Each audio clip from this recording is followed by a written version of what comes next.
All right, so we're starting off with the Civil War. Okay, which this is a review unit. Okay, review. This is all stuff. Most of it you know from last year, but we'll be getting a lot more depth. Especially as we get to the conflict itself, the war, the fighting. We'll be talking more about that this year than we did last year. Okay, but for the most part, this is a review, particularly today. Today is definitely a review, because I want to start off with something nice and easy as we go into this. Okay, so today we're going to talk about something real simple. We're talking about the Antebellum South. Okay, Antebellum South, we're talking about, when we talk about Antebellum, we're talking about pre-war. So when we talk about the United States, Antebellum means pre-Civil War, right? Because that's the war in American history. So when we say Antebellum, we're talking about pre-Civil War Southern American society. All right, so the first thing we're going to look at is Antebellum Southern society. We're going to look at the makeup of society, okay, who was in it, who had the power structure, all that good stuff. So that'll be our first topic. Okay? We've got time to go do a good, nice review of all this. All right, so let's get some details out there first. First of all, talk about Southern society. You should remember this. Primarily agrarian. Primarily agrarian means farming was the most common economic enterprise.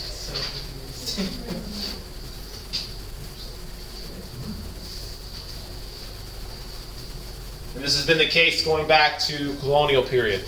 Farming was more prominent in the South due to the climate and the soil. Okay. Now, one of the big changes, okay, we look at the second bullet point up there. There was a power shift during the antebellum period. If we look at historically, prior to this point, we look at the colonial period and the early American period, early U.S. period. The upper South had been economically and politically more powerful. Okay, for example, Virginia. Virginia had been by far the most powerful state in early American history. As we go into the antebellum period, as we go deeper into the 1800s, we see power shifts, both economically and politically, shifts away from the upper South into the lower South. So when I say lower South, I'm talking about the southernmost southern states, the deep South. Okay, the ones that exist along what's going to be known as the Cotton Belt. So I'm talking about places like South Carolina, Georgia, Mississippi, Alabama, places like that. And the reason why we see the power shift is because economically those states are making more money off of cotton. Therefore, they're able to use their influence in politics more. And one thing about, when we look at American history, particularly the South, is political and economic power tend to go hand in hand. The kind of mindset, and you're going to see this on the next slide, the mindset in the South was to defer to your betters, that those who were economically successful should lead. So the richest Southerners tended to also be the ones who were being elected to government positions. So keep that in mind. People like John C. Calhoun, for example, was prominent. Yeah? The cotton is king thing relates back to where they thought that they were going to get coronated because of cotton? Not quite. I mean, it will eventually rotate. So the cotton is king. So that refers to the idea is that in the South, their master, their lord, their king was cotton. Means in the South, everything they did, economically, socially, legally, catered to cotton.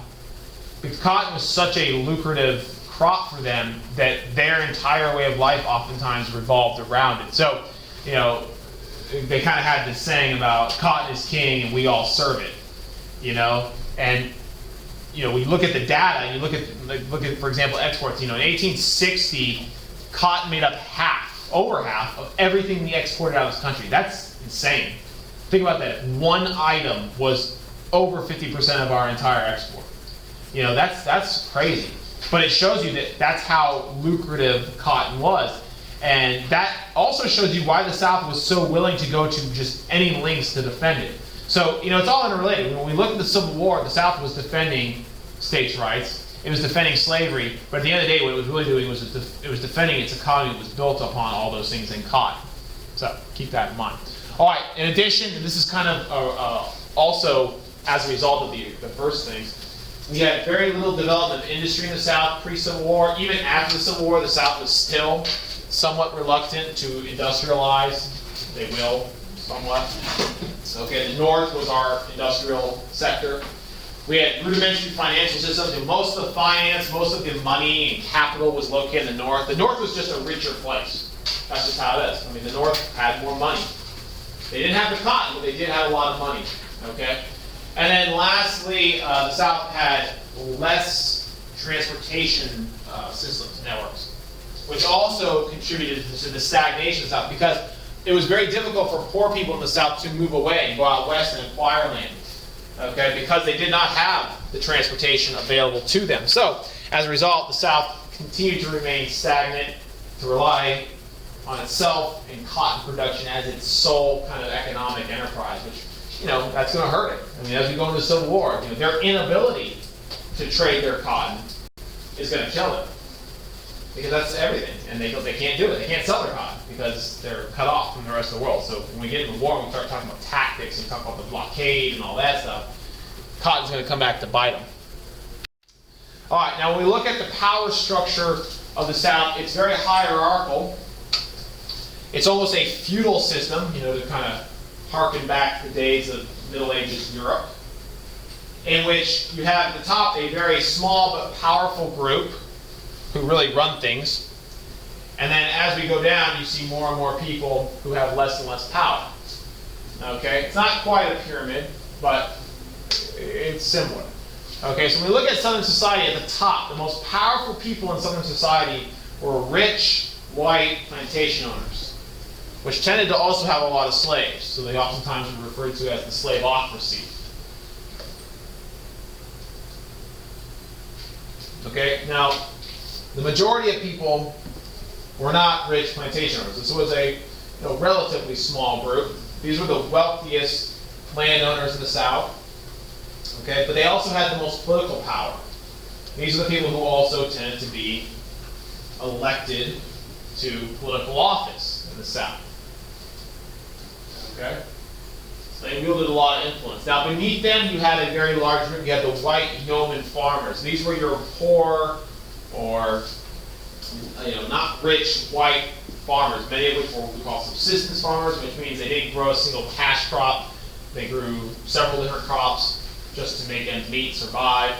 Okay? But these were your white working farmers. Okay? So in the power struggle, the hierarchy of power, they would come next after the rich white plantation owners. Now beneath the yeoman farmers was your free blacks, which were a small group. The smallest group, one of the smallest groups indicated here. There were free blacks in the South. Blacks had achieved their freedom through a variety of ways. Some of them had been born free. Some of them had purchased their freedom. Some of them had been freed by their masters. But there were some, by 1850, about 250,000 free blacks. And in some cases, free blacks themselves had slaves, which was a rare circumstance, but it did happen. Okay? But simply because of the color of their skin, when it comes to power and influence, they were located below the white yeoman farmers. And then, of course, at the very bottom of society, at the very bottom rung of society, was a very large group, large in terms of numbers, but weak in terms of power, which were slaves. Slaves, of course, had no power. They had no rights. They were slaves. Okay? Therefore, they were on that bottom rung of society, and they numbered somewhere around 3 million. Now, when you look at the overall numbers, the entire U.S. population was about 23 million at this time. Small compared to today. We have over 300 million. And of that 23 million, about 40% or about 9 million lived in the South. The South was smaller overall than the North in terms of population. But of that Southern population, about 1/3, I think that's a pretty amazing statistic, about 1/3 of the people who were living in the South were slaves, which is just an amazing statistic. 1/3 of the entire population were people who had no freedom, who were the property of someone else. That's crazy. Okay? And of course they had no power. All right? They had no rights, nothing. Okay? And they really had no hope to aspire to anything else, because you were born a slave and you would die a slave. Okay? So anyways, this was what Southern society looked like. It was hierarchical, it was feudal. Okay, you had the Slavocracy at the top, and of course you had the slaves at the very bottom. Okay? All right. Now, speaking of populations, let's just talk about a few more details real quick. Where were most of the slaves located? Well, we already said, slaves were located in the South. When we look at the South, the bulk of the slave population was located in the deep South. Okay? And you look at the map, on those charts on the states there, we're looking at the blue pie. Okay? So where you see the blue, that's when we're talking about slaves. And of course you can see the deep south in places like South Carolina, Georgia, Alabama, Mississippi. Those are the places where you had the highest concentrations of slaves, right? Right in here, and what is that? Cotton belt, where cotton grew best, okay? And that's, why slaves would look at it. And I think the most amazing statistic, I don't think you need to know a lot of statistics. I think it's good to know that half of all U.S. exports were cotton by the time of the Civil War. But I think another good statistic is, you look here, look at places like South Carolina and Mississippi. In South Carolina and Mississippi, slaves were actually the majority population. The majority of the people that lived in those states were slaves, which is really an amazing statistic. Okay? So it's not surprising that the states that had the most slaves are the ones who also argued most in favor of the institution of slavery. And they're also the ones who fought most vehemently for slavery as we go into the Civil War. I mean, what was the first state that seceded? South Carolina, my favorite, right? And look, they, of all the states we look at, had the greatest proportion of slaves. It's not a mystery here, And that's why when you look at historical revisionism and people are like, the Civil War wasn't about slavery. It was about states' rights. Yeah, the state's right to keep people in slavery. Hence why South Carolina led the charge. So that's something we need to look at as we go forward. Okay, so let's talk about the economy a little bit. We already talked about let's go into a little bit more detail. We'll talk about slavery and that as well. So we'll talk about antebellum Southern economy. So obviously we already know in the South that agriculture was their way of life, okay? And of that agriculture, their single most important cash crop by the antebellum period was cotton. People sometimes say, oh no, cotton since the colonial period. No, not really. Cotton actually did not become a real major cash crop until we actually get into the 1800s. Okay, if you go back to the colonial period, which we learned about last year, a long time ago, we're talking about things like tobacco and indigo and rice. Remember that? Okay, cotton doesn't become the cash crop until the 1800s, and that's because, of course, of the invention of the cotton gin. But by the time we get into the antebellum period, you look here at the yellow. The yellow shows you where cotton was being grown. And you see, look, we see the pattern here. Cotton is being grown in areas where we had also the most slavery. Okay, so slavery correlates with that cotton cultivation. Yeah. Kentucky grew weed. Say that one more time. Kentucky grew hemp for what? Well, hemp and marijuana are not the same thing. Hemp Yeah. I know they're usually related in people's minds. But hemp can be used as a fiber for like ropes and stuff like that. Okay. So yeah, it does have some practice. They weren't growing weed, I like how you put it, but yeah. So good question. Okay, so we talk about slavery, we talk about cotton production, you say, what does this look like? Well, here's the thing, most of what we know, has to come from tax accounts, stuff like that. This picture here is probably a fairly good representation, even though this picture, we don't have an exact date on it. This picture is probably actually post-slavery, because there weren't a whole lot of photographs in existence prior to the Civil War of common things like that, even though there was photography. They wouldn't call it daguerreotype early form of photography. But anyways, this is probably a fairly accurate representation. Here you have the black field hands from slaves, and they're working in the cotton field. So this is kind of that image we get when we think about slavery. This is kind of that picture. But understand, slavery took on a lot of different different images. There were people working in the fields, there were people who worked in the home, there were people who did cooking and cleaning. So not every slave was doing the exact same thing, but this is kind of the normal image we get when we think of that plantation life. Now I mentioned before, one of the reasons why slavery wasn't as expansive as it was had to do with the invention of the cotton gin. In the 1700s, cotton, was not a super lucrative crop because it was so labor intensive, because you had to manually have people by hand remove the seeds from the cotton fiber, and this was very time consuming, and in some ways cotton could have been a liability.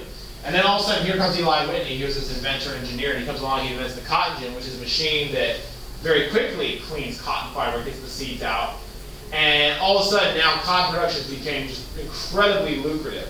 And now the limit to how much money you can make now was based on how much cotton you could grow. There was no end. You could plant as much cotton as you want, and the money was there. It wasn't like an oversupply for a while, at least. It wasn't like an oversupply was actually going to hurt prices. The demand was huge. The worldwide demand was huge. So people were planting cotton wherever it would grow because the demand for it was so high. Okay, so the cotton gin, which was actually invented in the late 1700s, causes cotton production and as a result slavery to skyrocket as we go into the 1800s. So much so that some historians have argued that had there been no cotton gin, that it is possible that the United States might have allowed slavery to die kind of a natural death much earlier on because the need for it was just so much less. But then all of a sudden the cotton gin comes along and all of a sudden you see slavery skyrocket as cotton production grows. So it kind of forced the United States to kind of prolong slavery's existence. Remember, when we look at the westernized kind of world that we oftentimes compare ourselves to, okay, the United States is one of the last countries to eliminate slavery. I mean, really the only country in the West that has some kind of form of slavery that outlasts us is Russia. Russia still has serfdom, which is a form of slavery after we eliminate ours. So, that's not a good, position we want to really, have, or we're competing with Russia to be one of the last. But one of the reasons why we were last is simply because of this. People were the South was so wrapped up in cotton production, they simply could not, give up on this institution. Okay, so you look at look at the map. It tells everything. You see cotton production is really, it's pretty prominent in 1820, okay, the year of the Missouri Compromise. But, you fast forward to 1860, which is the year of secession, and you can see just how far it's grown. And of course, it's not only grown everywhere, but it's grown into new territories. Like, look, Texas. Texas wasn't part of the Union in 1820. Now it is. So, cotton was becoming more prominent in states that we already have, but it was also now expanding into new territories. And it looked like there was no end to where cotton could grow in the South. Okay, so as the decades went by, people became more and more invested in cotton and slavery, and it shows you why they're willing to fight for it in the Civil War. Okay, and then here you go again. Look at 1800. 1800, cotton was 7% of all American exports. And of course, the number of slaves in 1800 was much smaller, and it reflected that export. And then we get to 1860, and we're at 58%. Okay, and then of course, that's the year the war is really going to kind of get going. Okay, and you can see, there was just too much money in it. It was simple as that. All right, let's talk a little about slavery itself now. We'll finish up with this today. Talk a little bit about slavery. I'm sure you guys are very well versed in slavery. You've learned it in here, you've learned it in other classes. So a lot of stuff you've probably heard before, but it doesn't hurt to hear it again, because especially in light of, and this is something we'll be talking about maybe at some point in the future, we'll talk about current events, especially in light of efforts, even in the modern era, there's been efforts by people, revisionists, to go back and kind of look at history, and kind of what they do is they are trying to reinterpret historical events so as to fit a narrative that suits some kind of contemporary worldview. Okay? And I think that's really a dangerous thing. History's history, whether it's good or bad, you got to look at it. You got to look at the good with the bad. Okay, if you're going to understand it. I think, especially recently, last summer in particular, there was a lot of efforts to go back and reinterpret slavery in the Civil War and portray it in a different way to suit a particular narrative. So it's very important we look at the realistic, the reality of what slavery was, which was, of course, a very terrible institution. Of course, the South, there's their thing. They call it the peculiar institution. That was that euphemism they used. They downplayed what it was, because slavery is indefensible. There's nothing you can say to defend slavery. You cannot. Okay? And they knew that. It's not like they were stupid. They knew. So they constantly downplayed it by referring to, it's a peculiar institution. It's, just this thing we do. It's not this horrible, But that was not the reality of the situation. Okay, so let's talk about it. So slaves were property. That is really the heart of it. If you were a slave, you were the property of someone else. You did not even own your own body. Okay? And as property, you could be bought, sold, and traded just like anything else. Just like a piece of furniture or a livestock would probably be more accurate. And there were different slaves that had different abilities and and different values. You know, slaves were sold at auction. And the value they fetched at auction was reflective of their abilities, their age, their gender, okay? And it kind of shows you that slavery was not a uniform system. It was very different. Okay, it was different based on where you were a slave, who to whom. Okay, so you like look at this ad, which I think is a great one to look at, because I think the key to this ad is down here where it talks about the people who are being auctioned. And it says, among the slaves being auctioned is a man who was a superior cook and house servant, so it's referencing specific skills. A girl who's 17 years old. Okay, a first-rate house servant, and an excellent seamstress. Okay, so it shows you there, you know, men and women are being auctioned, different skills, different backgrounds. And of those slaves, it probably doesn't have on it, the most valuable probably was that 17-year-old girl. All right? Because that 17-year-old girl had years and years ahead of her, childbearing years, where she could give birth to children, and those children could become slaves. Okay? So oftentimes young girls were some of the most valuable slaves that were ever auctioned off. And of course, in addition to that, you know, the other thing is, and this is one of the areas of slavery that I think is only more so in recent decades been acknowledged, is, you know, sexual abuse. You know, it was not uncommon for masters to engage in sexual abuse of their slaves, you know. And, you know, we even look at, I was talking in their class, we look at prominent Americans. I mean, people who were regarded as heroes in American history, Thomas Jefferson, right? Thomas Jefferson fathered children with one of his slaves, a woman by the name of Sally Hemings. Okay? And that was not uncommon behavior. And, you know, I talked with the other class, and I said, you know, oftentimes people will portray this as a relationship, that he was having this affair. But the reality of the situation is it's not a relationship. It's rape. And here's the thing. When you have a master-slave relationship, is there consent given? Can you consent? No, there is no consent because someone is your master, there's your superior. So any kind of relationship is inappropriate and is some kind of form of sexual abuse. So, you know, we talk, it's really, you know, everyone talks about the whippings and the violence, but you have to take into account there was also other forms of abuse and violence, including, you know, sexual abuse. And I think that's only something that really in recent decades has been, I think, explored, you know, by the public. But I mean, we've known it's going on, and I think that's, you know, I think you gotta, when you look at this ad, you got to read between the lines. They talk about skills, seamstress, cook, and then they say 17-year-old girl, and you know, that kind of implies, you know, they're talking about that childbearing ability and things like that. Okay, so here's a picture of what a slave auction might have looked like. You can see them there. You know, very dehumanizing. Slaves were paraded around. Their bodies were inspected. They were made, in many cases, to strip down nude and to, you know, move around, jump around, make sure they were not injured, fit. They'd look inside their mouths. They'd check their back for scars, because scarring was a sign that you might have been a rebellious slave. And of course, rebellious slaves would be more likely to run away, and no one wanted to waste their investment. So, very dehumanizing process. And of course, the other thing was, it was not uncommon for families, brothers, sisters, husband and wife to be broken up by auctions. Even in states where there were sometimes were laws that said you can't do that, even still, that stuff very rarely happened again. In the Civil War book, one time I read it, and it said like slave families are very important. They were often tried to stay like kept together. But I thought that you said like exactly what you said, that they were like broken apart. Yeah, I mean, they obviously were important. In some cases, there were even laws that said, hey, masters really need to keep brother, sister, things like that together. But it's the same thing with, there were laws that said, there were laws that actually governed the kind of violence you could engage in against your slave. There were laws that said, you know, you can't kill a slave. But the fact of the matter is, who was enforcing these laws?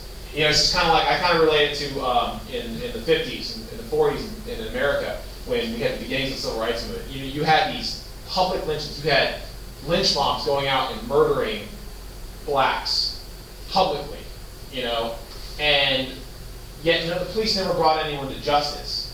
And, you know, people said, what's going on here? And the fact of the matter is that then, as back, you know, in slavery, is that, you know, justice was turning a blind eye to what was going on with slaves. Were those the Jim Crow laws? Yeah, I mean, talk that same era. Yeah, Jim Crow laws were the segregation laws, but you're absolutely right. That same era, when people were separated, we saw complete abuses of the black community in the South, which there was no oversight. It wasn't until the federal government actually went down in the South and said, look, we've got to start regulating these state law enforcement agencies if that's something's going to change. So if we have a question, slave family, you acknowledge both sides? I think you could, yeah, you can acknowledge both. I mean, there's never going to be a black and white yes. You know, you definitely be able to look at all those different things. So sometimes they work, sometimes they work. You know, that's just how it was. You know, you look here. Here's a depiction of the branding. It's unbelievable. And remember, here's the other thing I always like to point out. This is not ancient. It really isn't. I mean, I know you guys, you know, I feel the same way. I mean, it's a long time ago. We're several generations removed. But, you know, we're only like, you know, 160, 170 years removed from this stuff. It's not like we're talking about thousands of years ago and people didn't know any better, you know. This is not that long ago. Okay, and you look there. You know, there's the whippings, okay? Whipping was very common. So why whipping? Whipping was common because whipping was a way you could inflict severe pain without crippling or killing, or, you know, severely injuring long term your investment. Because remember, slaves were property. You were not going to do something that was going to impair the ability of your slave to do work. Whipping could severely harm them, and they might be incapacitated for a time, but they would recover. You know, you look at this guy, this is a very famous picture. This is a former slave, you look at his back, and it's just this whole mess of scarring. And that was the result. You know, whipping was very brutal. But, you know, there were many different brutalities. Okay. All right, let's talk a little bit about life on the plantation. Now remember, not every slave lived on a plantation. Some slaves lived on small farms, and the experience of every slave is different. Because, you know, if you lived on a plantation, you were one of many.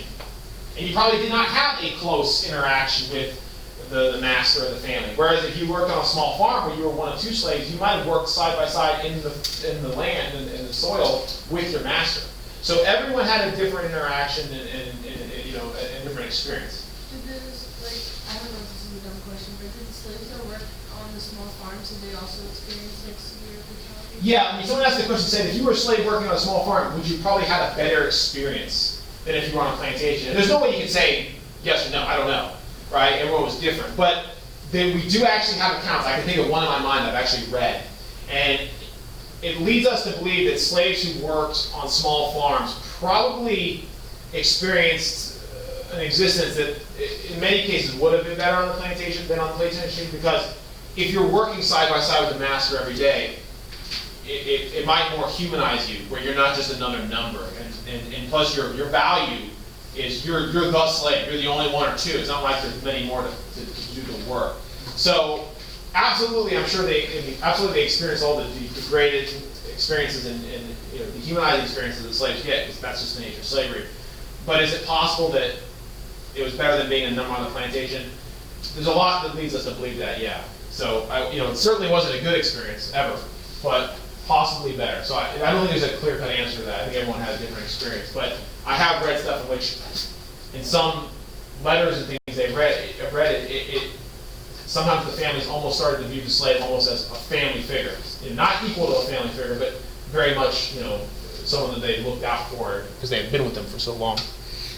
Okay, so you look here.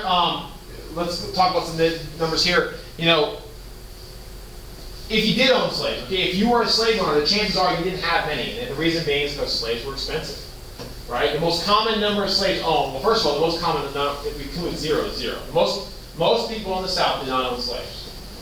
Okay, most Southern whites did not own slaves. That is fact. And it doesn't have anything to do with the fact that they were morally opposed to it or whatever. It's just something they couldn't afford them. Slaves were expensive. It was a huge initial investment of capital. Sometimes thousands of dollars in the 1800s. Thousands of dollars is expensive now. You know, thousands of dollars back then is even more. So most people couldn't afford the initial investment to have slaves. If they did own a slave, they might own one or two. You can see here on this chart, the most common number was 1 to 4, low number. It was very unusual to own 50 or more slaves like you would on a plantation. That was only reserved for the top wealthiest people. Okay, that was your super wealthy, that Slavocracy class of people. Now here it is depicted another way.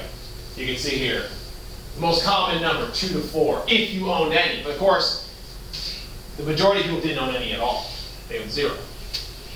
Okay. Now here's the really mind-boggling thing about it, I think, is this, and I think this speaks to something I ask this question all the time about people today too. You know, in a lot of ways, slavery probably hurt the income and the working conditions for poor whites. You guys remember last year, there was a book the guy wrote in the time period. This guy named Hinton Helper, he wrote a book called The Impending Crisis of the South. It was one of your vocabulary words in AP. And in his book, he said, slavery is actually hurting poor whites. Because poor whites, their wages are competing with free labor. There's no competition with free labor. You lose. So what he said was, actually, the South should get rid of slavery because it's hurting poor whites, which are the majority of the population. So how did poor whites respond to this idea that slavery was hurting them? They rejected it. They burned his book. Okay? They said, no, that's not true. Slavery's good. Slavery's good. You say, well, how is it, how could poor whites support an institution in which they don't participate because they're too poor, and that hurts them? How could they support and vote against, and they were voted for it. They voted against their own interests. And that's the great mystery of American politics, is why do some people sometimes vote against their own best interests, right? Why do people vote to hurt themselves? And you have to look at the mindset of the American people and the American dream. You know, in America, we are raised to believe and told that you're going to succeed, right? Everyone's got it. You're going to one day, you're going to be successful, you're going to be wealthy, you're going to be rich, you're going to be successful. No one ever says, oh man, I'm going to be poor forever. This is going to suck, right? No one does that. You're in high school going, oh man, I'm going to be a millionaire one day, yeah. I don't know how, but I will be. All right? And that's kind of what the mentality of people was back then, was like, I don't own slaves right now because I'm too poor, but one day I'm going to own slaves. So I want to make sure that it's legal. So I'm going to go for it to be legal now. I'm going to go fight in a war and die for an institution because I want to be a member of it one day. I want to participate in slave ownership. Because slave ownership was an indicator of success. It was like, okay, now that I own slaves, I'm moving up in the world. Seriously, that's how they viewed it. So you have all these poor white people supporting an institution that's actually hurting them. They were willing to fight and die in a war by the thousands for this institution. So clearly they really believed in it, despite the fact that numbers actually show that it probably was actually hurting them. That's crazy, right? Well, it happens all the time in politics where people do stuff like that. It's the kind of same mindset. There was a European economist who came over one time, and he said, you know, in America there are no poor people. And what he meant was, he said, poor people don't see themselves as being poor. He sees them as temporarily being inconvenienced of not being rich. In other words, they're just temporarily not rich. You know, they're like, we're going to be rich one day. So oftentimes the poor will support policies that favor the rich. You know, they want the rich to have less taxes because I'm going to be rich one day. So I want to make sure when I get there, I don't have to pay a lot either. Yeah. That's basically just trickle down economics. It is kind of the basics of trickle down economics. Yes. But the bigger picture idea is people are looking long term and they believe in their own personal success. So they're going to support sometimes policies that don't immediately benefit them because they think one day it will. Okay. So just some more stuff about slavery. You know, here's a depiction of what a slave quarters might look like. If they lived on a big plantation, there might be a slave quarters on the site where they lived. You know, obviously, pretty crude in terms of what was available. You know, I mentioned that not every slave had the same experience. They didn't have the same job. Some were field slaves. Some would work in the home. You know, here you can see. You know, one of the common jobs was with rich families was child rearing. They would task a slave woman who would have the responsibility of helping raise the child. They called them mammies. That was kind of the nickname they called mammies. Mammies were usually women, slaves, who would help raise the child on a plantation. Oftentimes, slave women have the bulk of the responsibilities of raising a child. The mom sometimes the actual mother was actually very removed in many ways from the process. It's kind of a weird thing when you think about it. But you know, it just kind of shows you there were many different roles. There is no one depiction of slavery. Slavery was a very complex system. Okay, and as I mentioned before, you know, families did happen, whether they were discouraged or not. You know, people are going to go on with life. Life happens, families happen, people had kids, people got married, you know, and whenever possible, you know, slaves would attempt to maintain some kind of family structure, even in light of the fact that sometimes families would be broken up and things like that. I think I've mentioned it before in classes that, you know, slaves had this whole marriage process. They had a very simple marriage process, and when they got married, one of the vows they would take is, till death or distance do you part.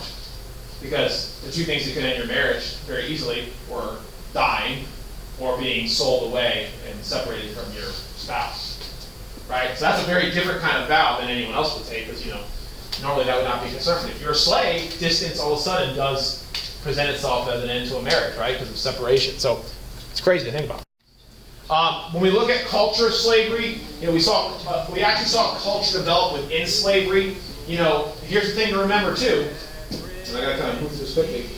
By this point in American history, we're talking 1800s, 1820s, 1830s, most of the slaves in this country were born here. These were not Africans. They're not African immigrants. They're African Americans who were born here.